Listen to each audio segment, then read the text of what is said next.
Fathers day దినమున పరలోకమందున్న మన పరమ తండ్రి అందరికీ తండ్రి అయి ఉన్నాడు. హల్లెలూయా! అసలైన తండ్రి ఆయన. ఈ భూలోకంలో నీకు నాకు జన్మనివ్వటానికి ఒక తండ్రినిచ్చాడు ఆయన. ఆ తండ్రిలో దేవుని ప్రేమ ఉంది. అందుకనే తండ్రి ఎన్ని కష్టాలు పడుతున్నాడు. అందుకని కదా ఏంటి తండ్రి సంరక్షణ, ఏంటి తల్లి లాంటి శిక్షణ, తండ్రి లాంటి సంరక్షణ. తండ్రి సంరక్షిస్తున్నాడు నిన్ను. పసిగుడ్డుగా ఉన్నప్పుడే నీకేం కావాలి, నీకేం పెట్టాలి, నిన్ను ఎలా ప్రయోజకురాలు చేయాలి, నిన్ను ఎలా పెద్దదాన్ని చేయాలి, నిన్ను ఎలా పెద్దోడిని చేయాలి, నిన్ను ఎలా ఉన్నత స్థితికి తీసుకెళ్ళాలి, ఎలా చదివించాలి, ఎక్కడ చదివించాలి, నీకేం పెట్టాలి, నీకు ఎలాగా యోగక్షేమం చూడాలి.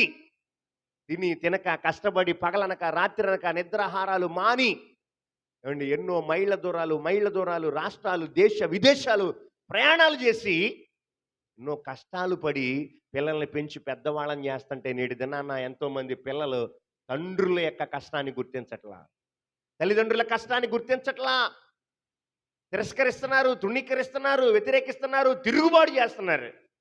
జాగ్రత్త, అది ఎంతో విచారకరం. అది పిల్లలకు ఆశీర్వాదం కాదు.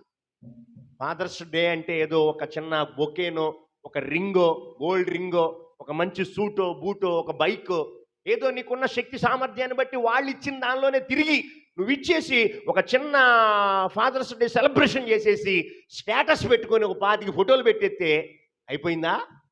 అదే నా ఫాదర్స్ డే సెలబ్రేషన్ అంటే. పెట్టడం తప్పంటానా? ఇవ్వటం తప్పని నేను అంటలా. ఇవ్వాలి, ప్రతి సంవత్సరం ఇచ్చినా తప్పు లేదు.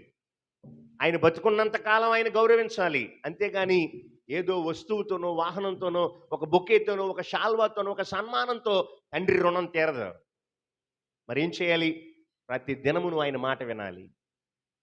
ప్రతి దినముని తండ్రి మాట వినాలి, లోబడాలి. వాళ్ళు ఏం చెప్తున్నారు, వాళ్ళు వయసులో మనకంటే ముందున్న వాళ్ళు ఎన్నో అనుభవాలు వాళ్ళు చూశారు, ఎన్నో కష్టాలు నష్టాలు చవి చూచారు, వాళ్ళు ఎన్నో ఎదురు దెబ్బలు తిన్నారు, వాళ్ళు ఎన్నో నిందలు అవమానాలు భరించారు.